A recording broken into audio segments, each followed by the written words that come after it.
dhaqdhaqaaq la sameeyo dhacda ka horeysay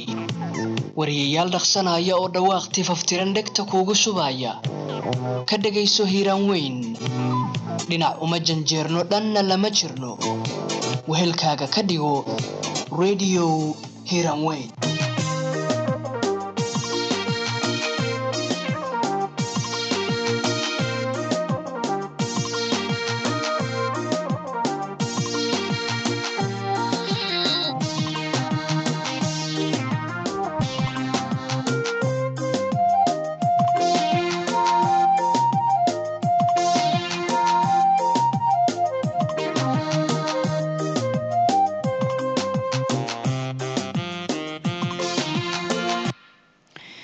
subax wanaagsan dhageystayaal dhammaantiin ku soo dhawaada qodobada wararka raadiyaha Hiiraaweyn saakayna waxa ugu dooron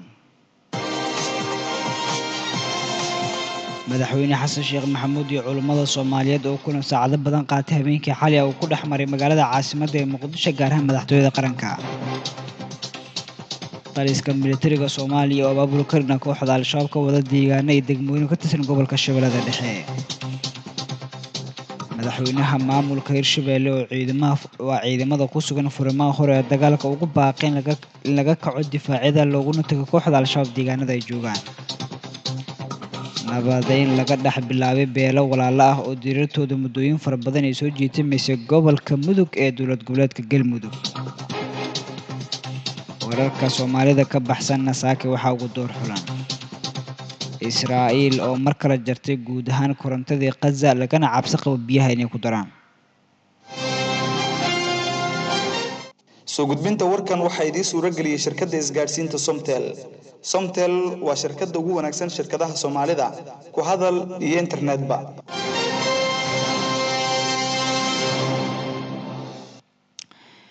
markale subax wanaagsan ismaqal wanaagsan dhageystayaal intaad soo maqasheen waxay ahaayeen qodobadii ugu doorka xulnaa warkeena saakay waa isniin taariikhdu waxay ku beegan tahay 10ka bisha 3aad ee March 2025 markan ku soo dhawaada qodobadaasi waliba qaar kale yaasiin saakidii warmi doona bariira farsameyn doona madaxweynaha jamhuuriyadda federaalka ee Soomaaliya Xasan Sheekh Maxamuud ayaa kulan saacado qaatay waxa uu madaxtooyada qaranka kula yeeshay culimada Soomaaliyeed faafaynta warkan Mustafa Ali madaxweynaha jamhuuriyadda federaalka Soomaaliya Xasan Sheekh Maxamuud ayaa madaxtooyada qaranka kulan afura waxa uu kula qaatay culimada Soomaaliyeed isagoona la wadaagay muhiimadda isku xirnaanta culimada shacabka iyo dawladda oo lafdhabar u noqonaya qarannimada Soomaaliya madaxweynuhu waxa uu culimada ku bogaadiyay kaalintooda muhiimka ah ee ku leeyihiin wacyigelinta bulshada dib u heshiisiinta xasilinta dalka isagoona si gaar ah u xusay doorkooda ku aadan baraarujinta bulshada ee la dagaalanka kooxda al-shabaab iyo sidoo kale afkaarta xag jirka madaxweyne xasan sheekh maxamuud waxa uu xuseen culimadu ay yihiin tiir muhiim u ah dowladnimada iyo horumarka dalka waxaana uu ku dhiirigeliyay inay sii xoojiyaan doorkooda hogaamineed ee bulshada iyagoona sidoo kale garab istaagaya dadaalada dowladdu ay ku xoojinayso nabadda iyo xoreynta dalka sidoo kale madaxweynaha jamhuuriyadda federaalka Soomaaliya Xasan Sheekh Maxamuud ayaa ka dhageystay culimada talooyin wax ku ool ah oo ku saabsan xoojinta dowladnimada la dagaalanka been abuurka waxa loogu yeero argagixisada ee arrimaha diinta iyo horumarinta danta guud ee ummadda Soomaaliyeed aad buu mahadsan yahay Mustafa Ali Cabdi oo faafaynta warkaasi soo jeedinayay madaxweynaha maamulka Hirshabelle Cali Cabdullaahi Xuseen Guudlaabe ayaa waxa uu tagay ciidanka ku sugan furimaha hore ee dagaalka ee gobolka Shabeellada Dhexe madaxweyne Cali Cabdullaahi Xuseen Cali Guudlaabe ayaa u sheegay ciidamada in loo baahan yahay inay dagaal galaan oo ay kooxda al-shabaab ka saaraan deegaanada ay qayb ka mid ah ku soo duuleen oo gobolka Shabeellada Dhexe ka tirsan ilaa 3 deegaan ayaa la sheegay in dawladda ay doonayso markan in kooxda al-shabaab dib looga gareexo ay al-shabaab soo gaareen agagaasi oo kala ah meelaha uu madaxweynuhu gaaray qurac madoobe halka la yiraahdo warciisa iyo sidoo kale aqab duco dhammaan deegaanadaasina waa kuwa lagu diyaarinayo ciidamada daraawiishta Hirshabelle ah iyo kuwa deegaanka ah oo dagaalka al-shabaab loo diyaarinayo madaxweyne Guudlaabe waxa uu dhammaan dadka Hirshabelle ugu baaqay inay ka qayb noqdaan gurufkaasi ka dhanka al-shabaab waxaan idinkaga mahadcelinayaa dadaalkiina maalin soo qaad idinkoo inaad difaac aad ugu jirtiin dadkiina iyo dalkiina iyo diintiina inaad difaacdiin waad ku mahadsan tihiin nimankan cadowga ah dalkan ku soo duulay soohino nagalama dhaxayso wax nagala dhaxeeyana ma jiraan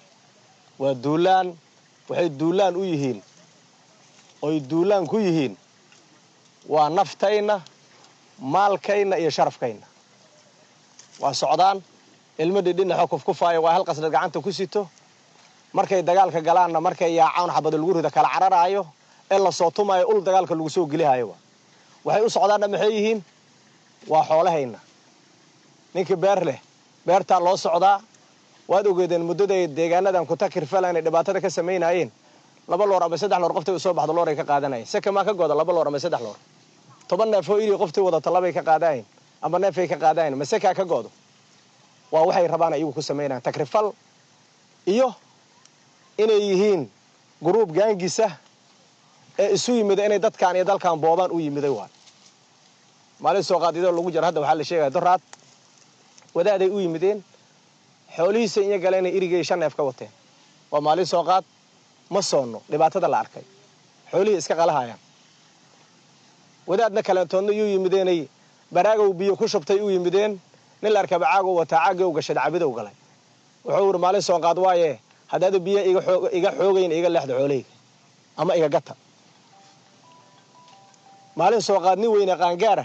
inuu xoolo inuu yimaado mooro ku jiro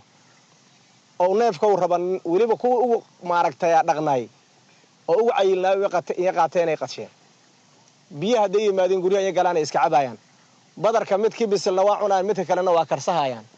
waa group maaragtay u socdo ummadan inay dhibaateeyaan haday sharaf tahay iyo haday maal tahayba waxaan naga la rabaa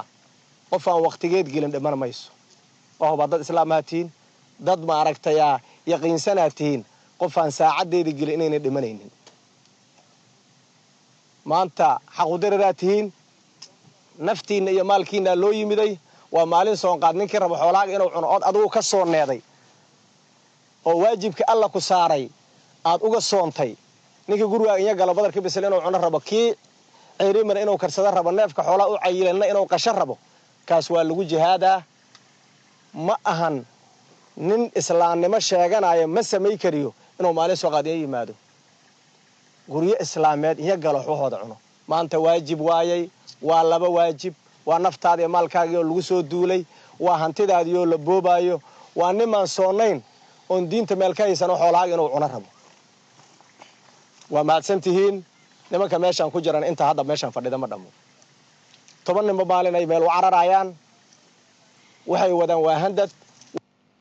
kaasi waxa uu ahaa madaxweynaha maamulka Hirshabelle Cali Cabdullaahi Xuseen Guudlaabe oo harqaboobe iyo aqab duco ciidamada ugu tagay dhinaca kale militariga Soomaaliya dhankooda baabulka qayb ay ka wadaan gobolka Shabeellada Dhexe halkaasina waxaa ku sugan mas'uuliyiin kala duwan oo ka mid yahay taliyaha ciidamada lugta xoogga dalka Soomaaliyeed sareeyo guuto Sahal Cabdullaahi Cumar ayaa maalmahanba ku sugnaa furmaha hore ee Shabeellada Dhexe waxaana kormeer lagu dardargelinayo ciribtirka kooxda Al-Shabaab uu markaas ku tagay difaacyada ciidanka xoogga dalka Soomaaliya kuwa dadka deegaanka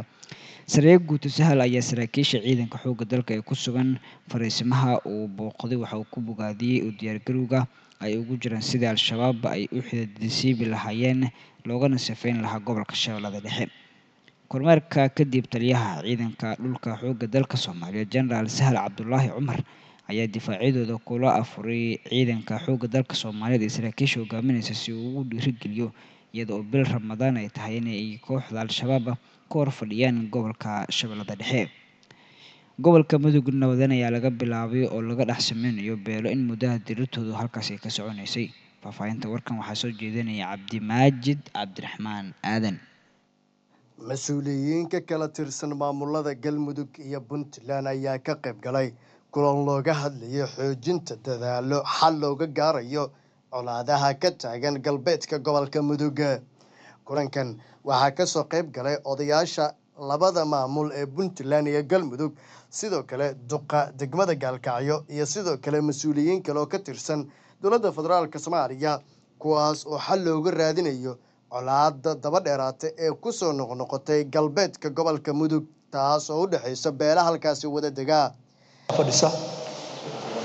ee walaalahooda kale ay dariska iyo xididka iyo xigaalada iyo islaamnimada iyo walaalnimada ay wada yihiin ay wada degan yihiin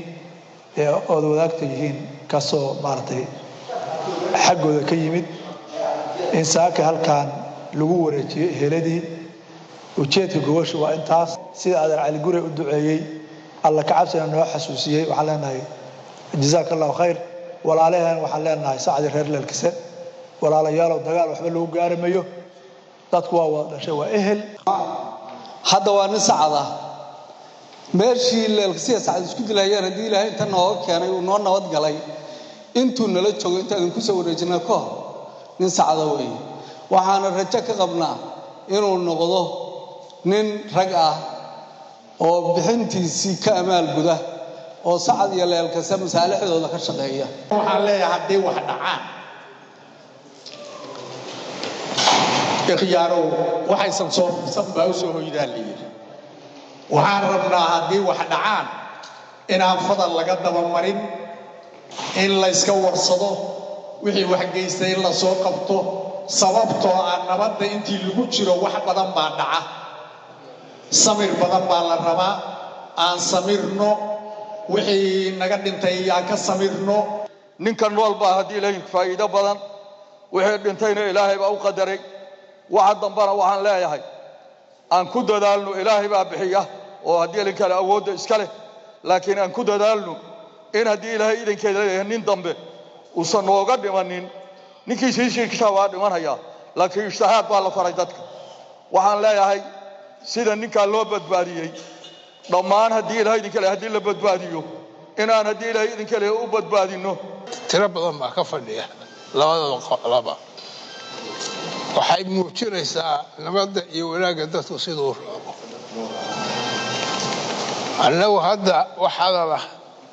oo noo furan ma jiraan ninkii waan la wareegnay nabadna gacan baanu taagnay warka subaxnimo ayaa dhegeystayaal maqlaysaan intaasi waxay ahaayeen qodobadii gudaha markana dibadda haddii aynu eegno kooxda Xamaas ayaa Israa'iil waxay ku eedeysay tallaabo aad looga go'aamado ay qaaday kadib markii guud ahaan korontadii ay ka jirtay marinka la yiraahdo Gaza Israa'iil oo sidoo kale ka jawaabaysay eedeymaha uga yimid dhinaca Xamaas ayaa sheegtay in haddii ay sidan wax ku socdaan sidoo kale ay jari doonto guud ahaan biyaha halkaasi laga helo dadka ku nool marinka Gaza ayaa markaasi wajahaya culaysyo kala duwan waxaana wariyaha BBC-da ee Gaza uu ku soo waramayaa in markaasi koronto la'aan iyo biyo la'aan baahsan ay wajahayaan dadka ku nool Gaza iyadoo lagu guda jiro bisha Ramadaan warkii subaxnimo ee Hiiraawan dhegeystayaal saaka wanaaganta cidda uu soo hiiraawan.com nabadgelyo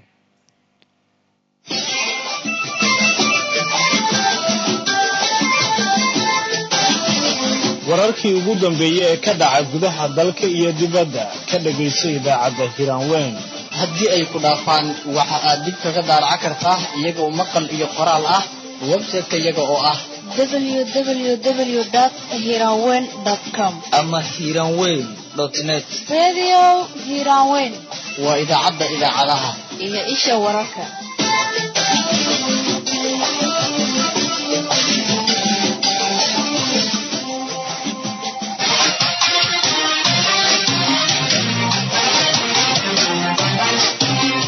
dadka ku nool daafaha dunida waxa uu wararka iyo barnaamijyada ka baxa idaacadda Hiranwen ee magaalada Beledweyne ay dib kaga dhageysan karayaan barka internetka ee hiranwen.net ama hiranwen.com